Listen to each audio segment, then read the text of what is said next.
नमस्कार। आप सभी का गोल्डन जीके 21 में। तो फ्रेंड्स, फाइनली अगला जो है मास्टर वीडियो लेके आ चुका हूँ। और आप सबको पता है कि एक ही वीडियो में हम लोग क्या करते हैं, पूरे 25 साल का PYQs तो करते ही करते हैं। उसके बाद हम लोग शॉर्ट नोट्स को जो है यहाँ पर डिस्कस करते हैं और एक साथ में आपका होल सिलेबस कंप्लीट हो जाता है और एग्जाम में क्वेश्चन इसके बाहर नहीं जाएगा। ठीक है, तो वीडियो को शुरू से लेकर अंत तक जरूर देख लीजिएगा।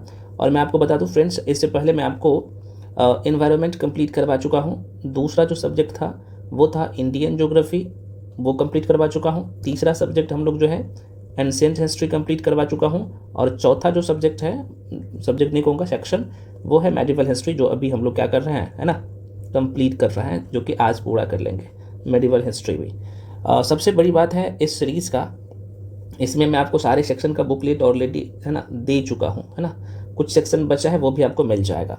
तो इसमें आपको PYQs पूरे 25 साल का मिलता है, शॉर्ट नोट मिलता है और उसका वीडियो मिलता है, सारे सेक्शन का करंट अफेयर, सब कुछ मैं आपको 1 to 1 करवा रहा हूँ। ठीक है, तो सारी चीज़ें, एक भी चीज़ स्किप मत करिए, जितना बोल रहा हूँ करिए। इस बार आप एग्जाम ही नहीं पास करेंगे बल्कि टॉपर बनिएगा। बस जितना दिया जा रहा है, करवाया जा रहा है, करते जाइए, सर्वोत्तम है। ठीक है, करंट अफेयर्स के लिए कुछ फ्रेंड्स बोल रहे थे, भाई साहब करंट अफेयर्स और मॉक टेस्ट भी ऑलरेडी करवा रहा हूँ, अलग से उसका एक सेपरेट प्लेलिस्ट बना दिया हूँ यूट्यूब पे ही, है ना।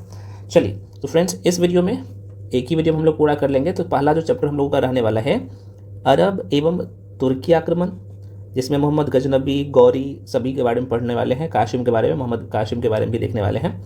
उसके बाद हम लोग पढ़ते हैं दिल्ली सल्तनत, जिसमें हम लोग 5 वंश पढ़ते हैं, गुलाम वंश, खिलजी वंश, तुगलक वंश, सैयद वंश, लोधी वंश। ठीक है, उसके बाद हम लोग फ्रेंड्स विजयनगर साम्राज्य के सारे क्वेश्चंस को करने वाले हैं। उसके बाद बहमनी साम्राज्य, यहीं पे सूफी एवं भक्ति आंदोलन, मुगल साम्राज्य की स्थापत्य कला, मुगल काल की जो शासन व्यवस्था से संबंधित जो भी क्वेश्चन था सभी को करेंगे, सिख धर्म के सारे प्रश्न को करेंगे और मध्यकालीन भारत के इतिहास का विविध वाला सेक्शन को पूरा करेंगे और ये पूरे तरीके से हो जाएगा कंप्लीट। ठीक है, तो चलिए, अच्छा मैं आपको बता दूं कुछ चीज़ें। देखो फ्रेंड्स, कुछ लोगों का ये था कि सर ये सारे जो है हमें बुकलेट, शॉर्ट नोट्स का और ये सब कहाँ पे मिलेगा। देखो, इसका बहुत ही नॉमिनल फी है, मात्र 599 है। तो जो लोग ज्वाइन करना चाहते हो कर सकते हो, अभी भी आपके पास अच्छे खासे टाइम है और इस टाइम में आराम से इस एग्ज़ाम को क्लियर कर सकते हो, है ना। जो करवा रहा हूँ करते जाइए, जो कि रिवीजन के लिए बुकलेट चाहिए तो आप ज्वाइन कर सकते हो।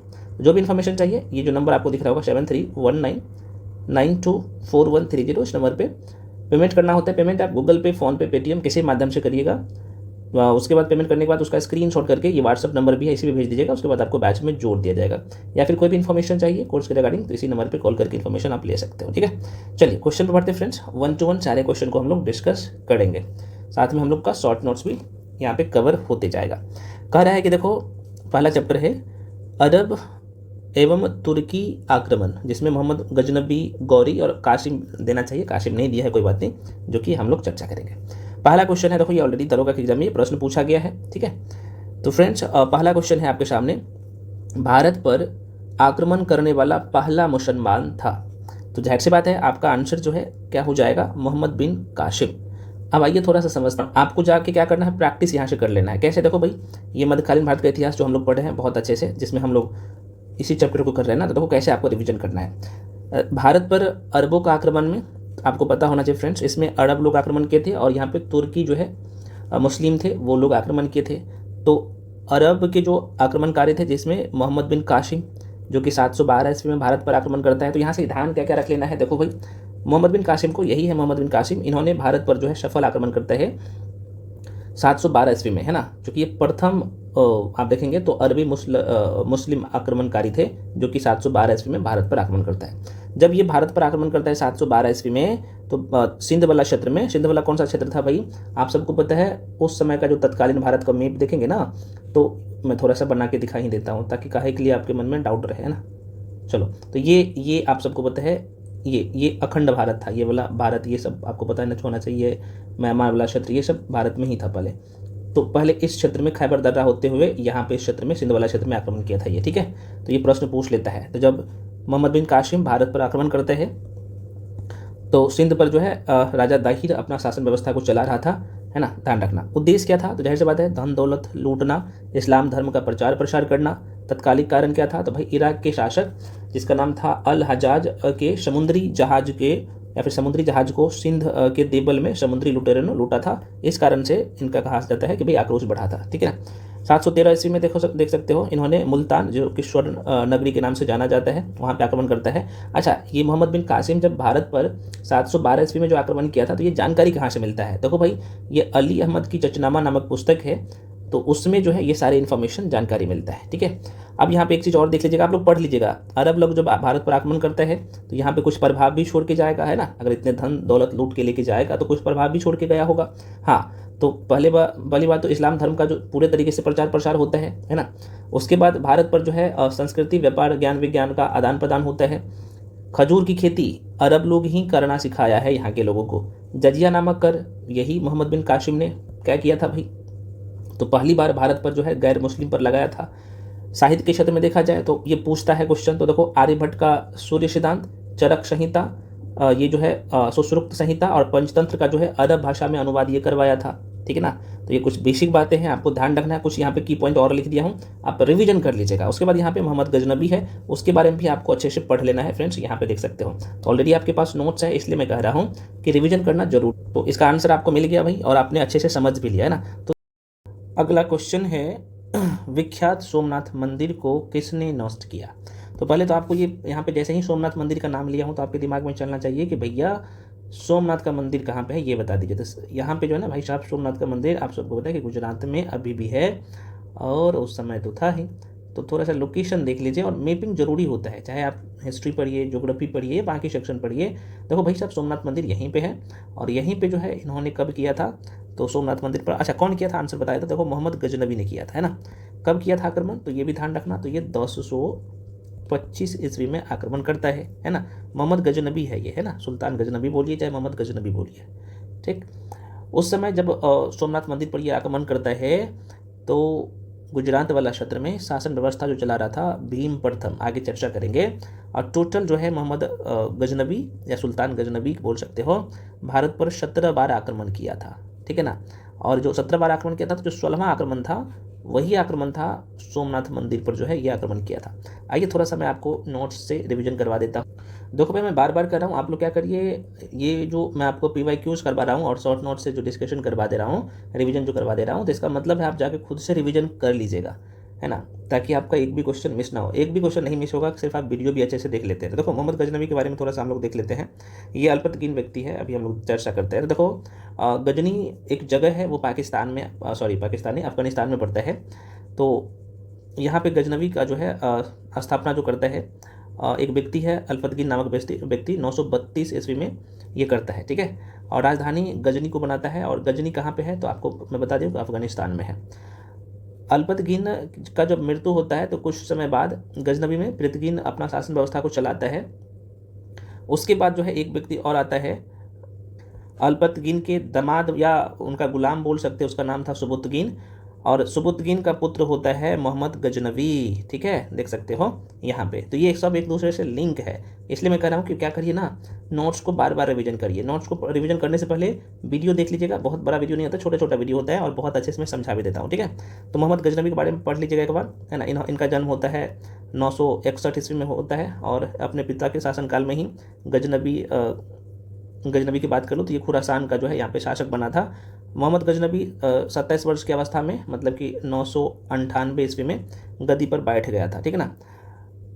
मोहम्मद गजनबी की बात कर ले तो टोटल 17 बार जो है यहाँ पे भारत पर आक्रमण किया है, यहाँ पे देख सकते हो। और ये जानकारी कहाँ से मिलता है, 17 बार भारत पर आक्रमण जब किया था तो देखो भाई, ये जानकारी एक इतिहासकार है जिसका नाम है हेनरी एलियट के अनुसार कहा जाता है कि भाई मोहम्मद गजनबी जो है भारत पर 17 बार आक्रमण किया था। जब आक्रमण किया था तो उद्देश्य क्या था भाई, तो धन की प्राप्ति करना था, इस्लाम धर्म का प्रचार प्रसार करना था, और मध्य एशिया में इनका मेन उद्देश्य था कि भाई अपने साम्राज्य को विस्तार करें।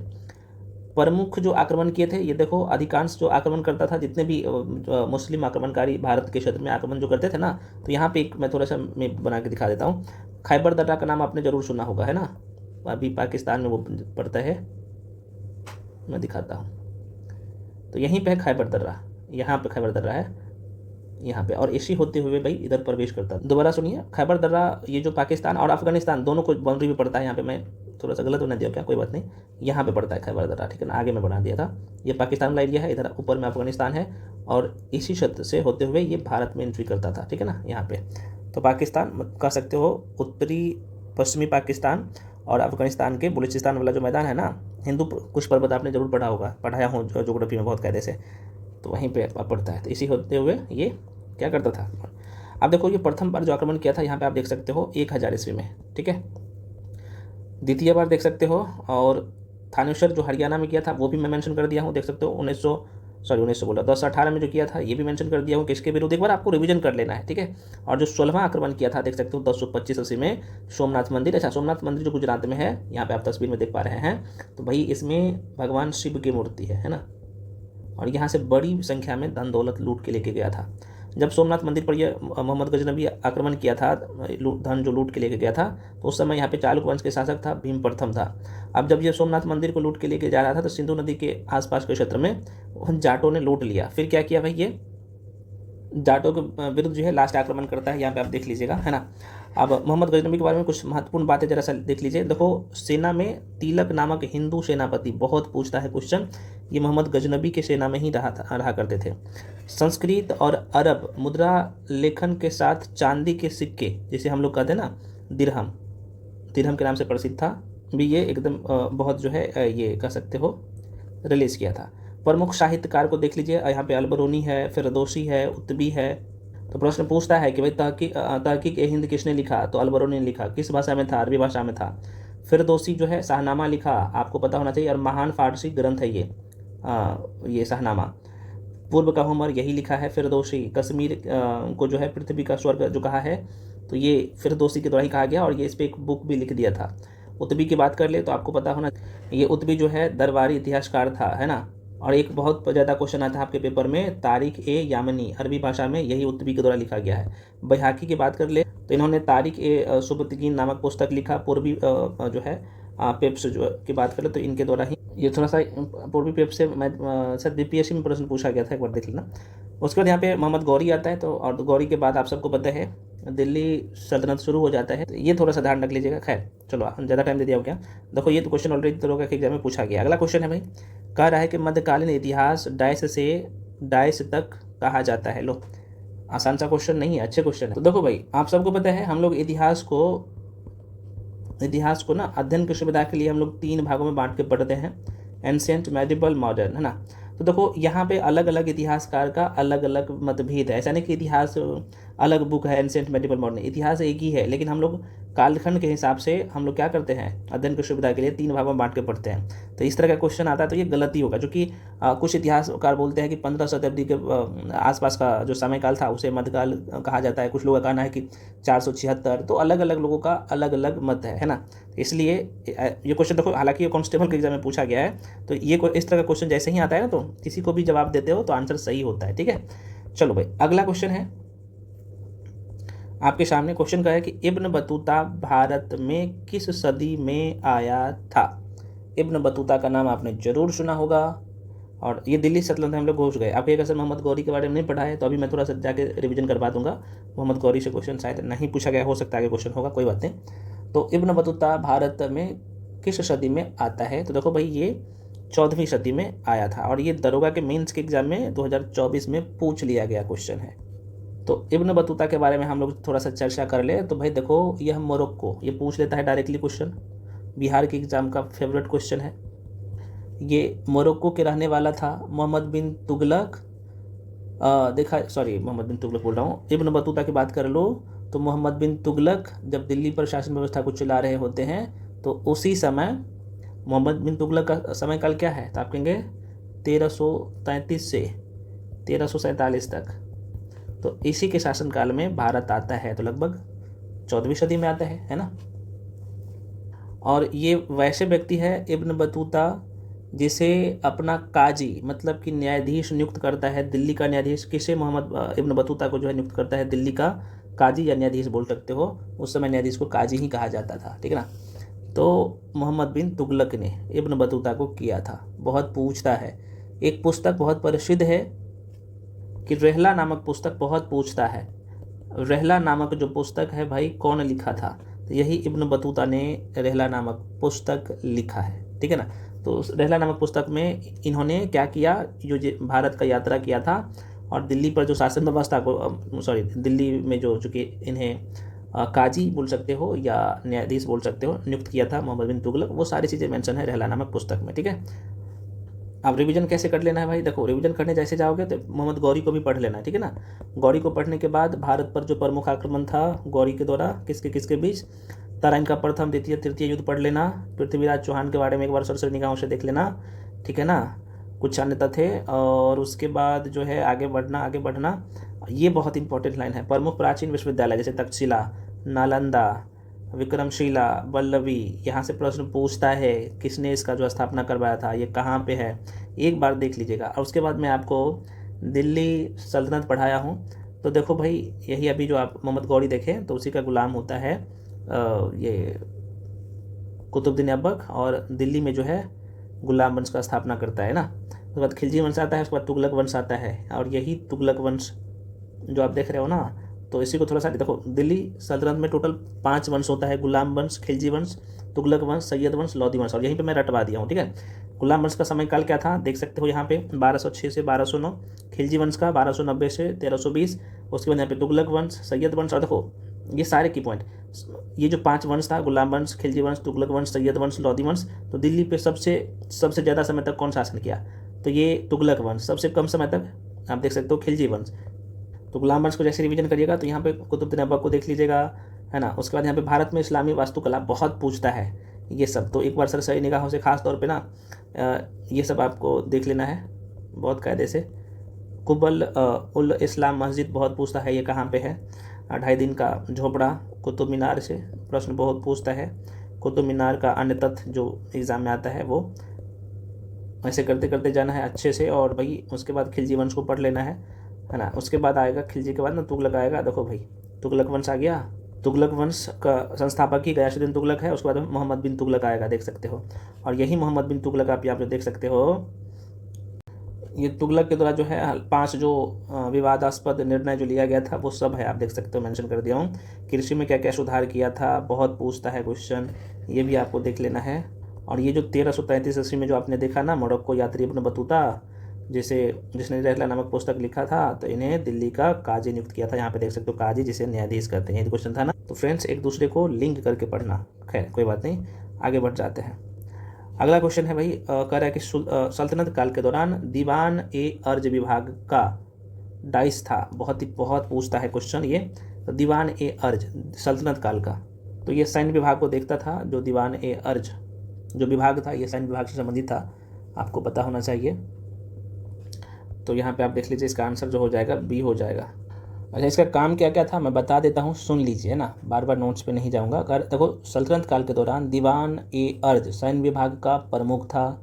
इसका महत्वपूर्ण जो कार्य था ना, सैनिकों की भर्ती करना, सैनिकों और घोड़ों के रखरखाव की व्यवस्था करना, सेना का निरीक्षण करना, सेना की सजावट की व्यवस्था करना। और इस विभाग की स्थापना किसने किया था, तो गयासुद्दीन बलबन ने। तो ये पूछता है कि सल्तनत काल के दौरान दीवान ए सैन्य विभाग की स्थापना किसने किया था, तो गयासुद्दीन बलबन। बस ध्यान रखना रखें। देखो ये 2022 के दरोगा में प्रश्न पूछा गया है। अच्छा भाई, ये आपको देखना कहाँ पे है, ये ऑलरेडी मैं पढ़ा दी हूँ, अलग करके देखो। सल्तनत कालीन प्रशासन में जैसे जाइएगा ना, तो आपको नीचे दिखेगा प्रमुख मंत्री विभाग, जैसे विभाग का नाम है, प्रमुख है और विशेषता क्या है। तो दीवान ए विरासत है ना, विजारत, माफ़ी चाहता हूँ, दीवान ए अर्ज यही पूछा था ना। और ये देखो सैन्य विभाग से संबंधित है, गयासुद्दीन बलबन के द्वारा। बलबन का नाम आपने सुना होगा ना, मैंने बोला हूँ ना भी, बलबन उनके द्वारा स्थापना किया गया था। दीवान ए इंसा किससे संबंधित था, ठीक है ना। इनकी विशेषता क्या है, तो ये पत्राचार से संबंधित है। दीवान ए रसातल पूछता है कौन से विभाग से संबंधित है, यहाँ पे देख सकते हो इनकी विशेषता। न्याय, तो ये तो आप सबको पता ही होना चाहिए। गुप्तचर, ये भी आपको पता ही होना चाहिए। अन्य विभाग कुछ था, ये बहुत पूछता है, यहीं से देख सकते हो, यहीं से बहुत पूछता है ये सब। और ये हर एक बुक में नहीं मिलेगा, ये अलग अलग जगह से छांट के एक जगह कर दिया गया है, ताकि देखो यहाँ पे दिल्ली सल्तनत का प्रमुख अधिकारी भी है, जो कि आपको देखना है। आप सबको पता है कि बरीद से बहुत पूछता है क्वेश्चन। राजस्व प्रशासन से प्रश्न आता है, आप देख सकते हो, है ना। जैसे खालसा क्या होता है, इक्ता क्या होता है, अनुदान तो आपको पता ही है। तो खालसा सरकारी भूमि को कहा जाता है, इक्ता निजी भूमि को, अनुदान तो अनुदान में जो भूमि दिया जाता है। राजस्व कर व्यवस्था जो है वहाँ पे था, जैसे उस्र था, है ना, तो वो किससे लिया जाता था, खराज किससे, जकात किससे, जजिया किससे, ये सब एक जगह लिख दिया हूँ ताकि अन्य तथ्य भी मेंशन कर दिया हूँ। तो इसलिए मैं कह रहा हूँ कि ये नोट्स नहीं है, आप कर लेते हो एक बार अच्छे से तैयार तो बोनाफाइड बन जाते हैं। उसके बाद यहाँ पे सल्तनत काली वास्तुकला को भी मेरे दोस्त देख लेना है। कुतुबुद्दीन ऐबक के द्वारा कौन कौन से काम किया गया है, जैसे कुब्बल उल इस्लाम मस्जिद दिल्ली में बनाया गया था इनके द्वारा। तो ये प्रथम, भारत की प्रथम जो है मस्जिद है, ये कुतुबुद्दीन ऐबक के द्वारा बनाया गया था, ठीक है ना। उसके बाद यहाँ पे आप देखेंगे तो 2.5 दिन का झोपड़ा ये कहाँ पे है, तो अजमेर में है। बहुत पूछता है ऐसे ऐसे क्वेश्चन, और आपको पता है ना, यहाँ से प्रश्न पूछा था ना कि यहाँ पे विग्रह राज चतुर्थ द्वारा रचित जो संस्कृत का नाटक है हरिकेली के अंश उत्कीर्ण यहीं पे है।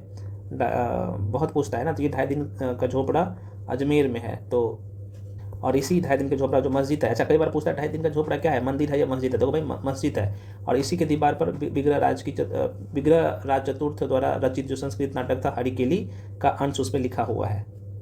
उसके बाद यहाँ पे इल्तुतमिश के द्वारा कौन कौन से कार्य किए गए, जैसे कुतुब मीनार, सुल्तानगढ़ ही बहुत प्रश्न पूछ देता है, इल्तुतमिश का मकबरा कहाँ पे है, हौज ए शमसी बंदायू बहुत पूछता है ये सब। बलबन के द्वारा कौन कौन से, यहाँ पे अलाउद्दीन खिलजी का, यहाँ पे 2.5 दिन का, जैसे 2.5 दिन का दरवाज़ा, सॉरी 2.5 दिन तो बोल रहा हूँ, अलाई का दरवाज़ा, माफ़ी चाहता हूँ, 2.5 दिन का झोपड़ा मैं बोलना था, तो वो तो बता ही दिया हो।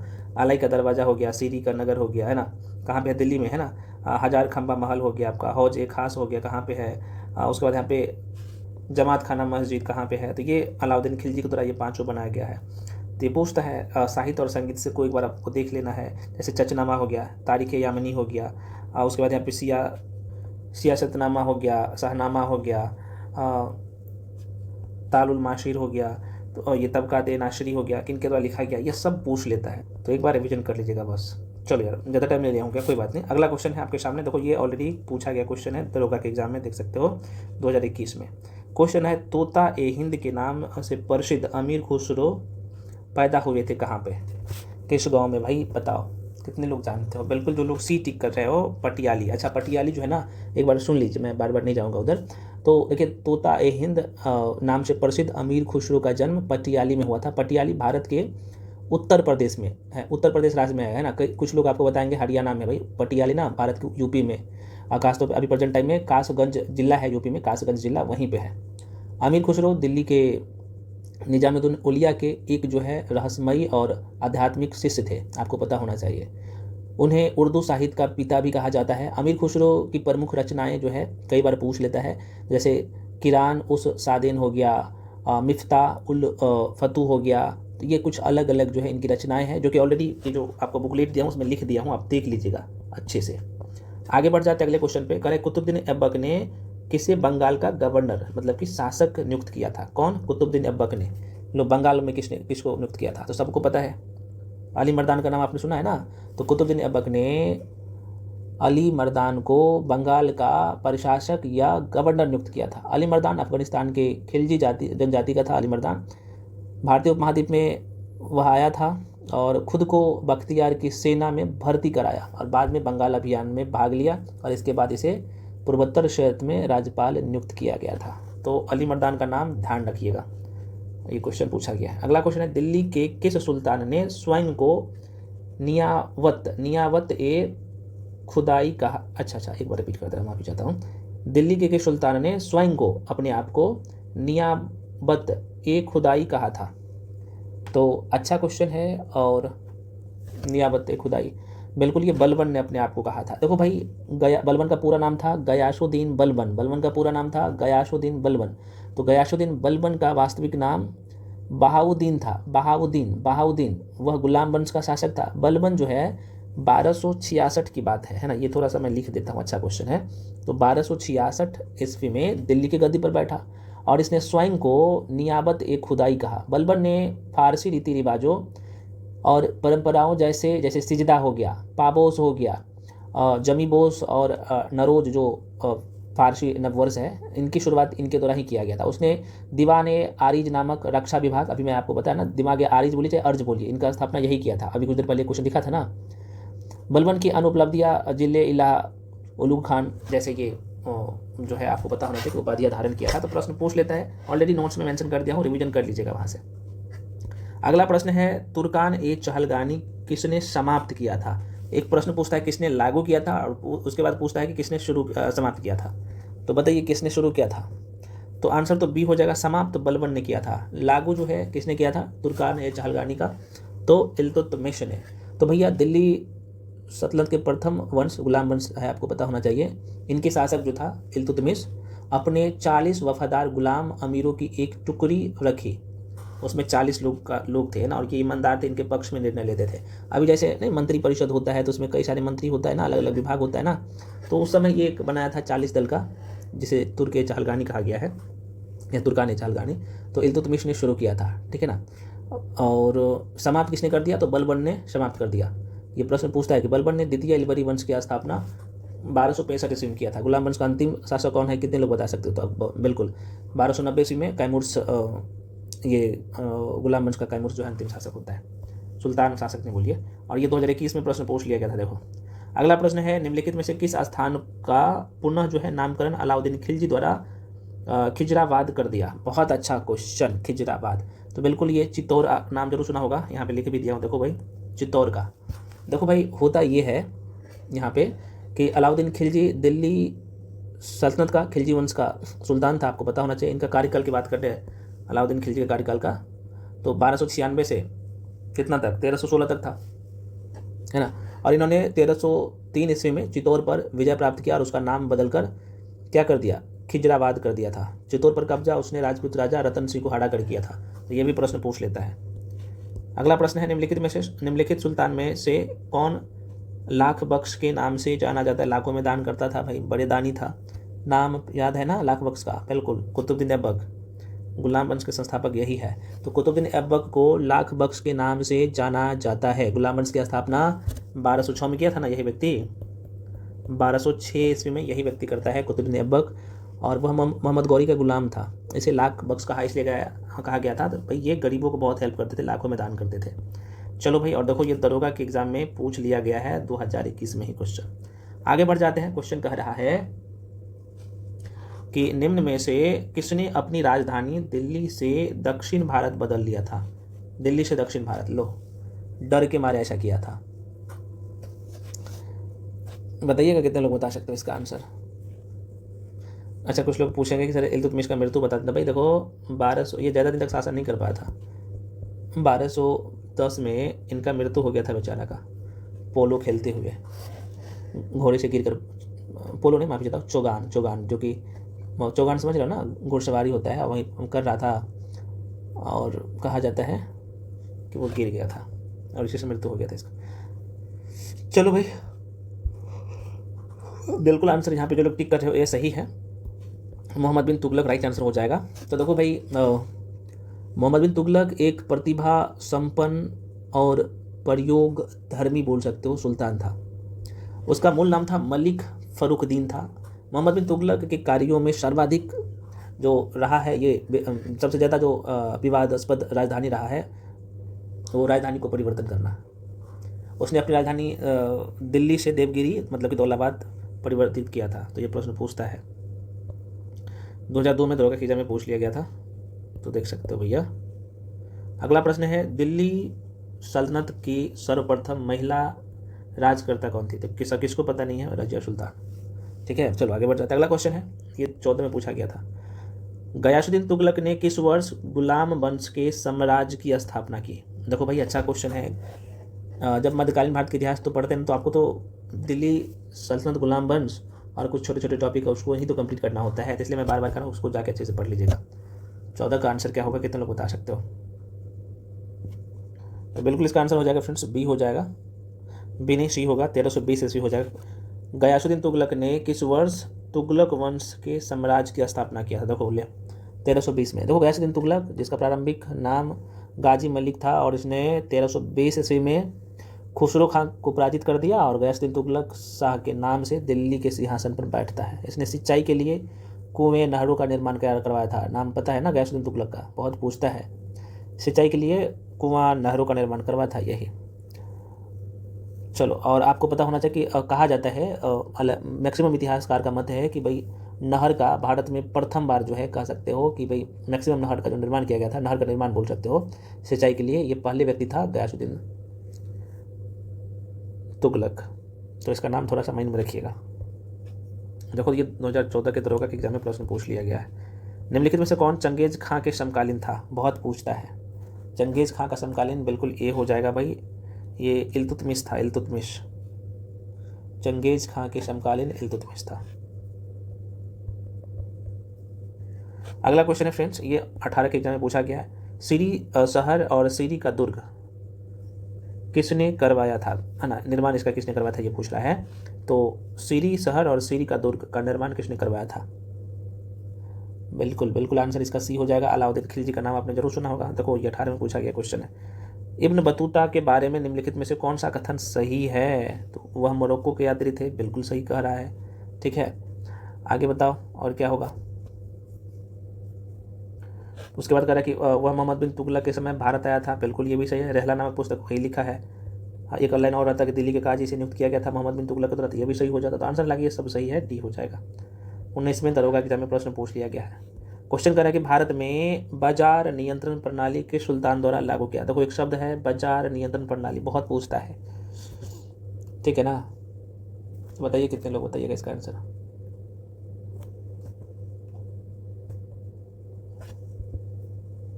बिल्कुल जो लोग ये आंसर टिक कर रहे हैं अलाउद्दीन खिलजी होगा। फ्रेंड्स ये हुआ ये था, भारत में बाजार नियंत्रण प्रणाली अलाउद्दीन खिलजी द्वारा लागू किया गया था। इसके बारे में विस्तृत विवरण बर्नी ने, बर्नी का नाम आपने सुना होगा, इतिहासकार थे, तो बर्नी ने अपनी पुस्तक तारीख ए फिरोजशाही में किया है।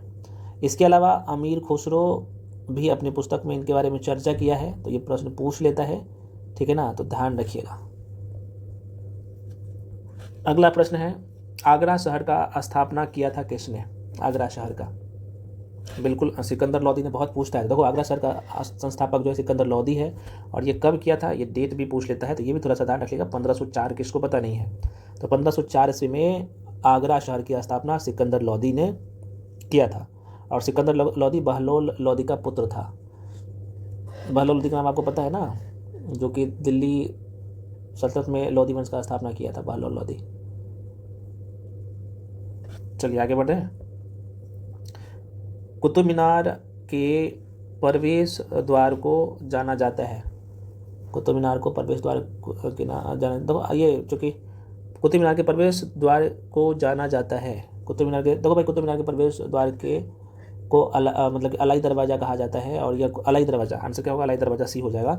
तो इसका कहानी भी थोड़ा सा लंबा चौड़ा है, आपको पता होना चाहिए। कुतुब मीनार में प्रवेश द्वार को अलाई का दरवाज़ा कहा जाता है, और यह कुतुब मीनार परिसर में कुब्बल उल इस्लाम मस्जिद, कुब्बल उल इस्लाम मस्जिद, कुब्बल उल इस्लाम मस्जिद के दक्षिणी ओर का मुख्य द्वार है, बहुत पूछता है।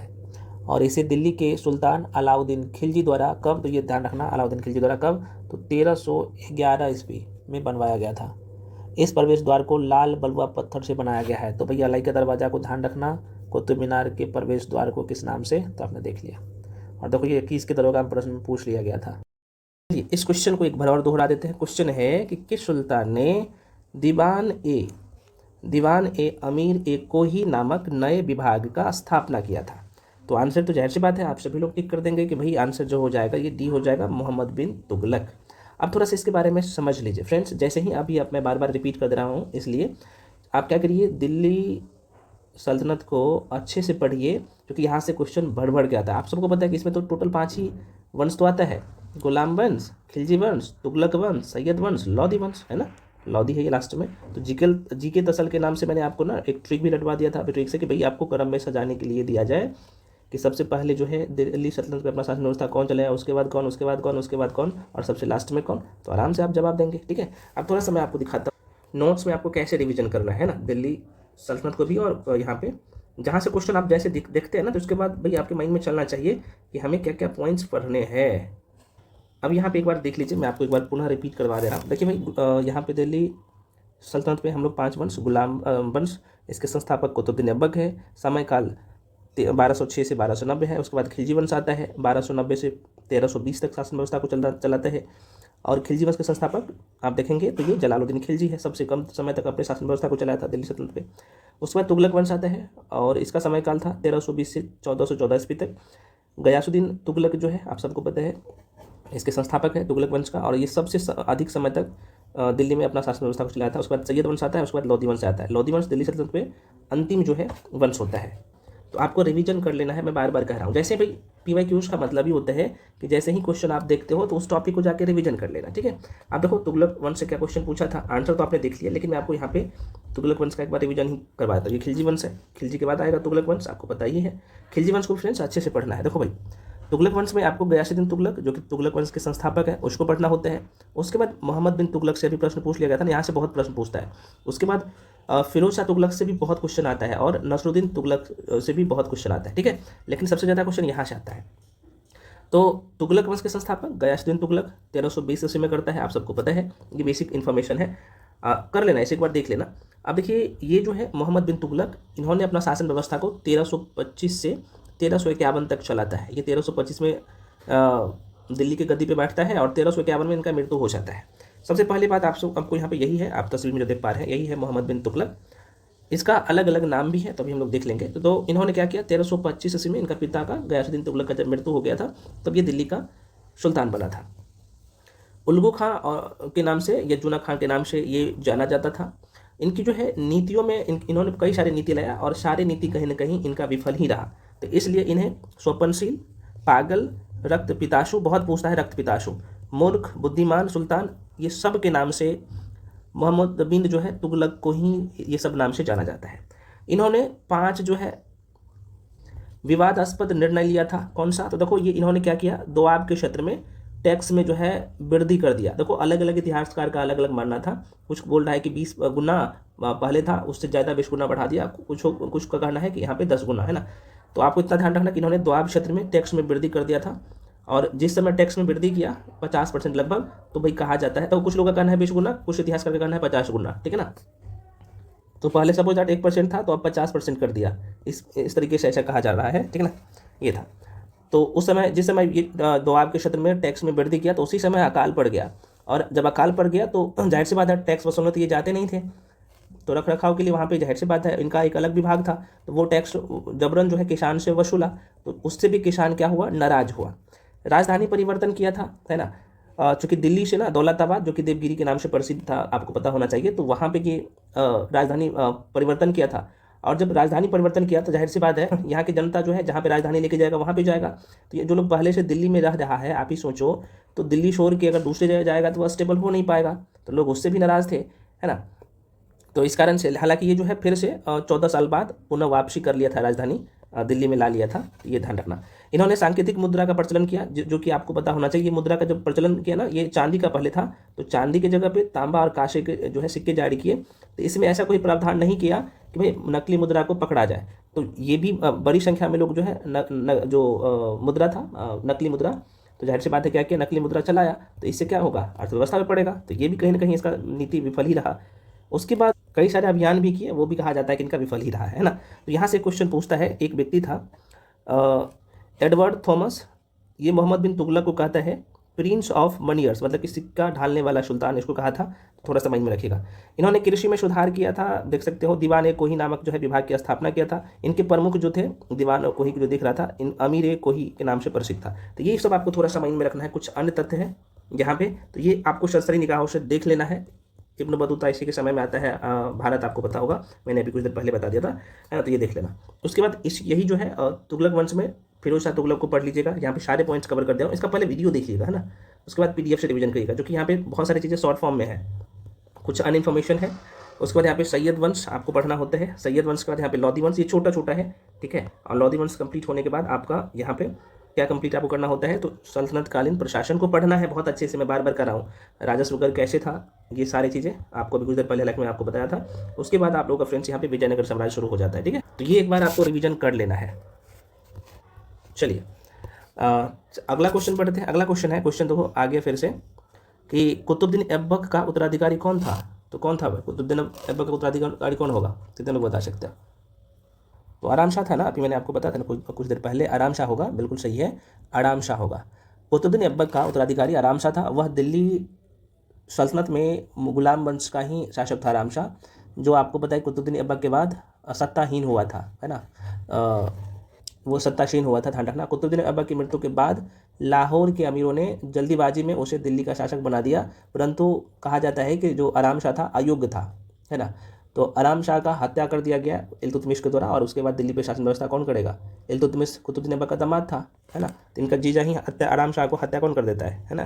तो इल्तुतमिश कर देता है इनका जीजा। ये योग्य शासक कहा जाता है कि नहीं था इस कारण से। अगला क्वेश्चन है कि जौनपुर शहर की स्थापना किसने की थी, बताइए। तो बिल्कुल इसका भी आंसर जो लोग बी टिक कर रहे हैं, फिरोज शाह तुगलक के द्वारा किया गया था जौनपुर का। फ्रेंड्स माइंड में रखिएगा, वहाँ से प्रश्न पूछता है। तो जौनपुर शहर की स्थापना 14वीं शताब्दी में फिरोज शाह तुगलक ने अपने चचेरे भाई मोहम्मद बिन तुगलक, मतलब कि जिसके जोना खाना कहते हो ना, जिनका 1351 में मृत्यु हो जाता है, जो मोहम्मद बिन तुगलक है, जोना खान के नाम से जाना जाता है, तो इनके नाम पर जौनपुर शहर का स्थापना करता है, ठीक है ना। उस समय एक ऐतिहासिक शहर था, अभी भी आप सबको पता है। यह जो है गोमती नदी के तट पर स्थित है। इसे पूर्व का सिराज भी कहा जाता है, तो ये ध्यान रखना जौनपुर को। अगला प्रश्न है, दिल्ली के किस सुल्तान ने घोड़ों को ना दागने की प्रथा प्रारंभ किया था? किसने किया था घोड़ों को दागने की प्रथा प्रारंभ, किसने किया था?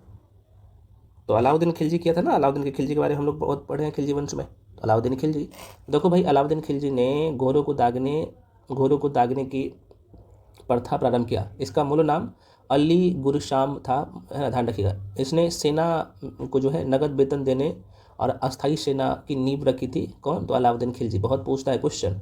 सैनिकों का हुलिया लिखने का प्रथा की शुरुआत भाई यही किया था अलाउद्दीन खिलजी ने, और घोड़ा दागने का प्रथा, ये दोनों पॉइंट पूछता है बहुत। अगला प्रश्न है आपके सामने है, कह रहा है कि अलाई दरवाजा किसके शासनकाल में बना था? अलाई का दरवाजा किसके शासनकाल में बना था? बिल्कुल जो लोग सी टिक कर रहे हैं सही है, अलाउद्दीन खिलजी के समय में। देखिए अलाउद्दीन खिलजी का जो समय काल था, यहाँ पे लिख देता हूँ, ये ध्यान में रखिएगा थोड़ा सा। तो ये 1296 से फ्रेंड्स ना 1326 ईस्वी तक जो है ये सुल्तान था, और यह खिलजी वंश का द्वितीय शासक था, आप सबको पता होना चाहिए।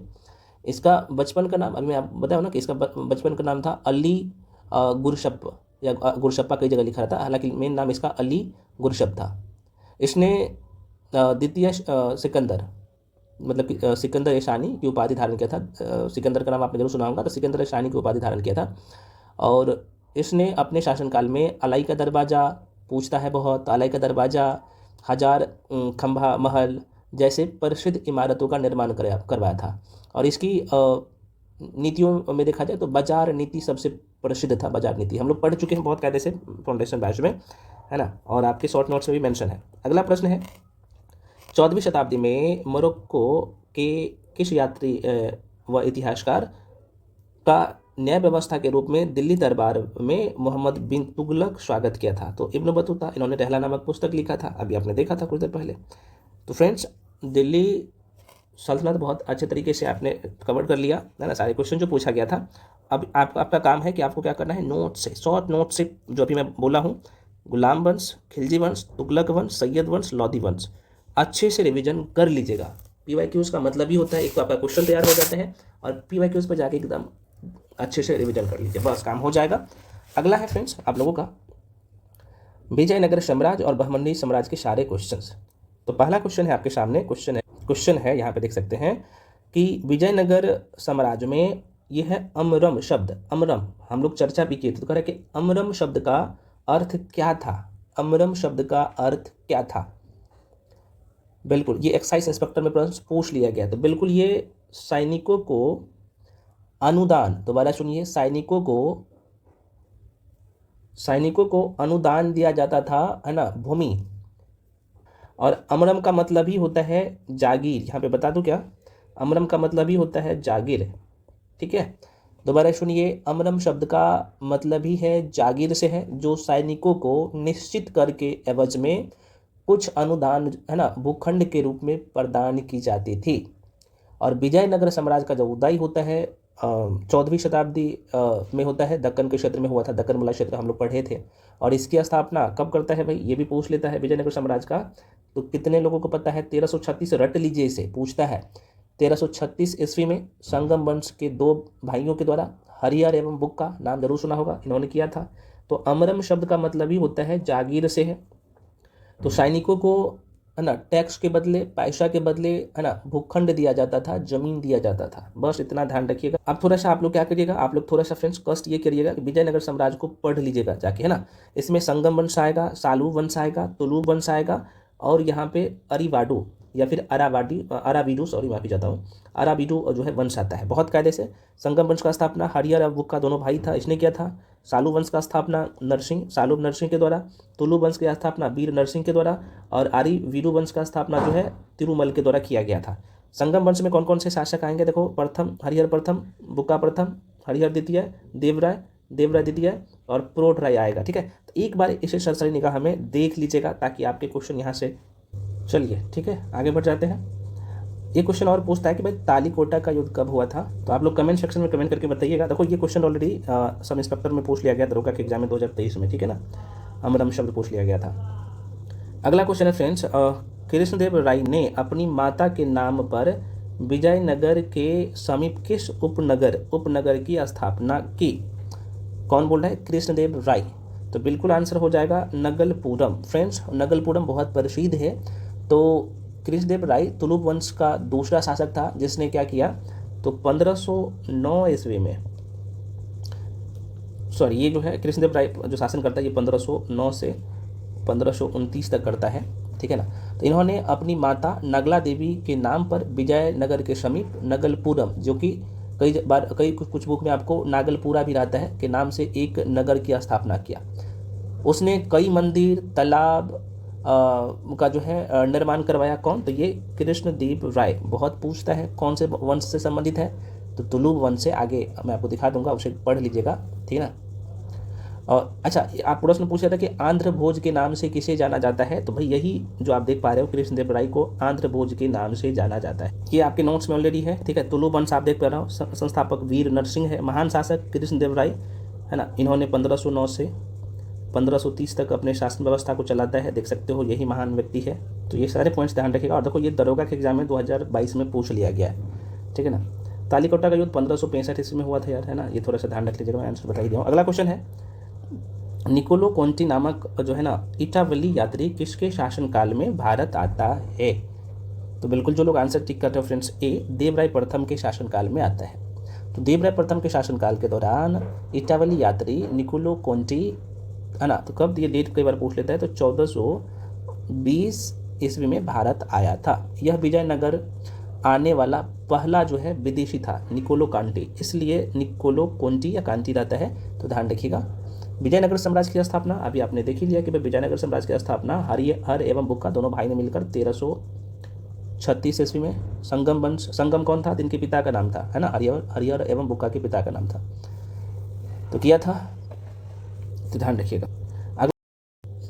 अगला क्वेश्चन है, निम्न में से कौन सी घटना सबसे पहले घटी। तो देखो भाई यहाँ पे कुतुब शाह की बात कर ले, ये गोलकुंडा राज्य की जो स्थापना करते हैं, आपको पता होना चाहिए कब, तो 1512 ईस्वी में। संस्थापक कुली कुतुब शाह था, आपको पता होना चाहिए। पुर्तगाली द्वारा गोवा पर कब्जा किया गया था, पुर्तगाली द्वारा, ये 1510 में, 1510 ईस्वी में किया था। हम लोग ये पढ़े हैं बहुत कायदे से, यूरोपियन कंपनी का भारत पर आगमन हुआ था। तो अगला जो है मलिक अहमद का नाम आपने जरूर सुना होगा। तो अहमदनगर में निजाम शाही वंश का जो नींव डालता है कब, है ना, तो ये 1490 ईस्वी में। और बीजापुर में आदिल शाह की बात कर ले तो कितने लोग सब बता सकते हो। बीजापुर में आदिल शाही वंश का स्थापना कौन करता है, यूसुफ आदिल शाह, नाम जानते हो ना, 1489 में, ठीक है। तो अब कड़म में सजा लीजिए आराम से। तो आंसर फ्रेंड्स क्या होगा, कौन सी घटना पहले घटी है, तो कौन सा हो जाएगा, देखो ये 1489 है, इसका मतलब डी आंसर हो जाएगा, ठीक है ये। और ये दरोगा के 2002 में ही प्रश्न पूछ लिया गया है। अगला प्रश्न है फ्रेंड्स, मार्को पोलो किस देश के वासी था। मार्को पोलो किस देश के था भाई, तो ये इटली के थे। अभी आपने देखा ना, इटली का था। तो फ्रेंड्स मार्को पोलो इटली देश के निवासी था। इसका जन्म होता है, मार्को पोलो का जन्म कब होता है, ये कई बार पूछ लिया गया है। तो 1254 ईस्वी में इटली के वेनिस में होता है। और यह इटली का एक यात्री और व्यापारी दोनों था मार्को पोलो, बस काम खत्म। अब आ जाते हैं भक्ति आंदोलन से संबंधित जितने भी क्वेश्चन हैं, आइए शुरू कर लेते हैं पूरा। तो फ्रेंड्स, पहला क्वेश्चन है, किस मध्यकालीन संत के उपदेश जिसका नाम है अभंग में संकलित है। अच्छा, ये क्वेश्चन थोड़ा सा हमको लग रहा है गड़बड़, एक बार मैं पढ़ लेता हूँ। किस मध्यकालीन संत के उपदेश अभंग में संकलित, हाँ ठीक है, कह रहा है कि किस मध्यकालीन संत के उपदेश किसमें, तो अभंग में संकलित है। तो आंसर इसका हो जाएगा तुकाराम। तुकाराम के बारे में कितने लोग जानते हैं? अब थोड़ा सा तुकाराम के बारे में समझ लीजिए। तुकाराम की बात कर ले तो मध्यकालीन संतों में तुकाराम महाराष्ट्र में बरकारी या फिर वारकारी लिखा रहता है, वारकरी होता है यार, है ना। वारकरी संप्रदाय के संत और कवि थे। उनके उपदेशों में या फिर इनके जो उपदेश थे, है ना, तुकाराम का उपदेश था, इसका नाम था, इनके उपदेशों को किस में, तो अभंग है, ये अभंग है, अभंग में संकलित किया गया। रविदास की बात कर ले तो रविदास भी मध्यकालीन संत थे और इन्होंने जात पात का घोर विरोध किया था। अब यहाँ पे आपके मन में क्वेश्चन आएगा, सर क्या भक्ति आंदोलन आप पढ़ाए हैं? बिल्कुल पढ़ाया हूँ, आप देख सकते हो डायग्रामिकली पिक्टोरियल फॉर्म में सब कुछ पढ़ाया हूँ। दक्षिण भारत में जो विकास हुआ था, उत्तर भारत में जो विकास हुआ था, इसमें कौन कौन से संत थे, सब पढ़ाया हूँ 1 to 1। एक बार रिवीजन जरूर कर लीजिएगा, है ना। शंकराचार्य के बारे में आप देख सकते हैं, उन्होंने कौन कौन से कार्य किए हैं। रामानुचार्य के बारे, कबीर के बारे में एक बार देख लीजिएगा, बहुत ज़्यादा नहीं है, छोटा छोटा नोट्स है। दादू दयाल के बारे में, मीराबाई के बारे में, रैदास, तुलसीदास, है ना, सूरदास, बहुत पूछता है यहाँ से क्वेश्चन। चैतन्य महाप्रभु आप देख सकते हो डायग्रामिक, और ये क्वेश्चन ऑलरेडी जो है यहाँ पे देख सकते हो पूछा गया दरोगा के एग्जाम में, ठीक है। अगला फ्रेंड्स है, निम्न संतों के कालक्रम को सजाना है। मैंने एक लिस्ट दिखाया था, अगर आपने तैयार किया होगा तो आराम से क्वेश्चन बना सकते हो, है ना। तो रामानुचार्य की बात कर लूँ फ्रेंड्स, चलो पहले यहाँ पे है चैतन्य महाप्रभु को देख लीजिए। तो ये कालक्रम में सजाइए, तो ये जो है इनका टाइम पीरियड था 1486 से 1553 था ना, हाँ 1553, ठीक। उसके बाद अगर मैं रामानुचार्य की बात कर लूँ तो इनकी समयकाल की बात करूँ तो ये सबसे पहले इसमें था लिस्ट में, 1017 से 1137 ईस्वी था। तुलसीदास की बात कर ले तो ये 1532 से 1623, तो 1532 से 1623, है ना। नामदेव कहाँ है भाई, नामदेव का कितना है, तो नामदेव हो जाएगा 1270 हो जाएगा, 1270 से 1350 ईस्वी था। तो पहले कौन हो जाएगा, रामानुचार्य आप देख सकते हो 1 नंबर पे। 2 नंबर पे कौन हो जाएगा, नामदेव हो जाएगा। 3 नंबर पे कौन हो जाएगा शायद, तो चैतन्य हो जाएगा। और चौथे नंबर पे तुलसीदास। तो आराम से आंसर बता सकते थे, आंसर क्या हो जाएगा ये। चलिए आगे बढ़ जाते हैं। और ये भी फ्रेंड्स आप देख सकते हो क्वेश्चन दरोगा के एग्जाम में पूछा गया, तो जाहिर सी बात है इसके बारे में अच्छे से इन्फॉर्मेशन होगा, तभी आप 2023 में पूछा था, देख सकते हैं। अगला क्वेश्चन है कि शेख निजामुद्दीन औलिया की दरगाह कहाँ स्थित थी। किसका, तो शेख निजामुद्दीन औलिया की दरगाह कहाँ स्थित थी। तो बिल्कुल इसका सी हो जाएगा, सी है ना। और ये देखो 2024 में पूछा गया क्वेश्चन है, तो आंसर क्या होगा इसका, सी हो जाएगा गियासपुर। देखो शेख निजामुद्दीन औलिया के टाइम पीरियड की बात कर ले तो कितना था, यहीं पे लिख देता हूँ। ये डायरेक्टली कर्म में सजाने के लिए 1238 से 1325, ये ध्यान रख लीजिएगा। तो शेख निजामुद्दीन औलिया की दरगाह दिल्ली के पश्चिमी वाला क्षेत्र है, वहीं पे गियासपुर है जगह, गियासपुर में स्थित है। सैयद मोहम्मद निजामुद्दीन औलिया भारतीय उपमहाद्वीप क्षेत्र के सबसे प्रसिद्ध सूफी संतों में से एक थे। इनकी दरगाह का निर्माण अलाउद्दीन खिलजी के पुत्र जिसका नाम था खिज्र खान ने कब करवाया था, तो ये 1325 में हम लोग पढ़ चुके हैं। 1325 ईस्वी में खिज्र खान ने इसकी दरगाह का निर्माण करवाया था, ठीक है। तो बस इतना ध्यान रखना, काम हो जाएगा। अगला क्वेश्चन है, निम्नलिखित में से कौन सा कालक्रम के अनुसार सही है। फिर से ये क्वेश्चन है, देखो ये ऑलरेडी दरोगा के एग्जाम में प्रश्न पूछा गया है, इसलिए मैं कह रहा हूँ कि PYQ से आपको क्या पता चल रहा है कि आपको चीज़ों को अच्छे से करना है, नहीं तो फिर आप गड़बड़ कर देंगे एग्जाम हॉल में। गड़बड़ नहीं करना है दोस्त। तो ये वाला भी मैं आपको बता दिया, तो इसका आंसर क्या हो जाएगा, रामानुज का आपने देख ही लिया, नामदेव का देख लिया, चैतन्य का देख लिया, तुलसीदास का देख लिया। तो देखो 2019 में प्रश्न पूछा था, वो सेम प्रश्न जो है आप देख सकते हैं 2023 में दरोगा के एग्जाम में, 23 था ना, हाँ 2023 के दरोगा के एग्जाम में पूछ लिया क्वेश्चन, तो रिपीट हो रहा है ना क्वेश्चन, और सेम क्वेश्चन था। और भक्ति आंदोलन में क्या करना है ना, जब आप पढ़ते हो ना तो इसका जन्म कब हुआ था, जैसे आप देख सकते हो शंकराचार्य का जन्म को थोड़ा सा ध्यान रख लेना। मृत्यु भी हालांकि दोनों लिख दिया हूँ, उसमें वही दिया है, वहीं से क्वेश्चन उठा के पूछा है। जैसे रामानुचार्य का तो जन्म कब हुआ था 1017 में, अगर याद है, चूंकि मेन तो है जन्म कब हुआ था, मृत्यु को छोड़ो ना, मृत्यु तो बाद में होगा, जन्म होगा तो उसको ध्यान रख सकते हो। इस तरीके से ये सब कर दिया हूँ। जैसे रामानंद का, कबीर का कब हुआ था, मृत्यु कब हुआ था, सब लिख दिया हूँ। तो एक बार अच्छे से पढ़ना है, मैं बार बार कहता हूँ, और ये सब के बारे में तो मैं मेंशन कर दिया हूँ, ठीक है। तो आंसर इसका बी हो जाएगा। सूफी, अगला क्वेश्चन है, सूफी जाने जाते हैं, सूफी जाने जाते हैं, तो बिल्कुल सी मुस्लिम संत के नाम से जाना जाता है, आप सभी लोग जानते हैं, हालांकि कांस्टेबल के एग्जाम में पूछा गया, लेकिन अच्छा है, जानना चाहिए आपको। तो सूफी मुस्लिम संत के नाम से जाना जाता है। सूफी इस्लाम का एक रहस्यवादी दर्शन है, ये ईश्वर को संगीत के माध्यम से भी खोजते हैं, ठीक है ना। अगला क्वेश्चन है भाई, उत्तर भारत में भक्ति आंदोलन का आरंभ किस संत ने किया, किस संत ने किया उत्तर भारत में। बिल्कुल, जो लोग यहाँ पे रामानंद हो जाए, और देखिएगा आप तो रामानंद के बारे में बहुत अच्छे से उत्तर भारत में, हालांकि मैं दोनों ये जो आपको भक्ति आंदोलन जो पढ़ाया हूँ ना, तो इसमें दक्षिण भारत में जो है कौन से संत हुए वो भी मेंशन कर दिया, उत्तर भारत में कौन से संत हुए, चूँकि सुगुण निर्गुण बहुत कायदे से मैं पढ़ा दिया हूँ, इसलिए मैं कर रहा हूँ, उसका एक वीडियो जाके देख लेना दोस्त, बहुत कायदे से पढ़ाया हूँ, है ना। तो यहाँ पे आप रामानंद के बारे में देखेंगे तो जो वही चीज़ लिखा हो जो आपके एग्जाम में टू द पॉइंट आता है। भक्ति आंदोलन को दक्षिण भारत से उत्तर भारत लाने का जो श्रेय दिया जाता है किसको, रामानंद को। जन्म हुआ था 1299 में। राम और गीता के ये उपासक थे, इनके जो शिष्य थे यहाँ पे रैदास, कबीर, ये सारे था, पद्मावती, सुरशी, धन, सेना, ये पीपा, ये सब थे। और डायग्राम से ये की पॉइंट खाली याद रखिए, एग्जाम में क्वेश्चन बन जाएगा। और देखिए ये 2021 के दरोगा में प्रश्न पूछा गया है, ठीक है। तो फ्रेंड्स, मैं वीडियो थोड़ा सा बड़ा हो गया है, कोई बात नहीं, अगला पार्ट जो आएगा उसमें कंप्लीट ही हो जाएगा आप लोगों का मध्यकालीन भारत का इतिहास। उसके बाद मैं क्या करूँगा, मास्टर वीडियो भी दे दूँगा।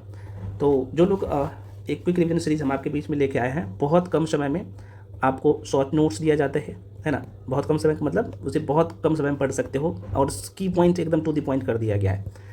और सबसे बड़ी बात है, आपको PYQs करवाया जा रहा है सबका। आपको PYQs का भी देखो, यहाँ पे कुछ लोग पूछते हैं सर इसका एक्सप्लेनेशन देखो, बहुत उम्दा तरीके से दिया गया, ठीक है।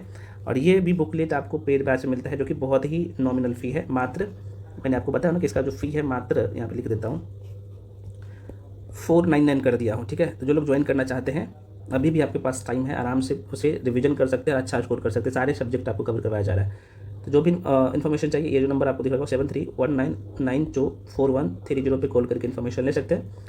कॉल करने का जरूरत ही नहीं पड़ेगा, जो लोग ज्वाइन करना चाहेंगे ना, तो इस नंबर पर आप पेमेंट करके भेजिएगा, उसका स्क्रीनशॉट करके इसी नंबर पर भेजिएगा, ये व्हाट्सअप नंबर भी है। उसके बाद आपको बैच में जोड़ दिया जाएगा, और इसमें सारे बुकलेट्स, करंट अफेयर्स का हो, सारे सब्जेक्ट का हो, सब कुछ, PYQ, शॉर्ट नोट सब मिल जाएगा। फ्रेंड्स, मिलते हैं अगले वीडियो में, तब तक के लिए जय हिंद।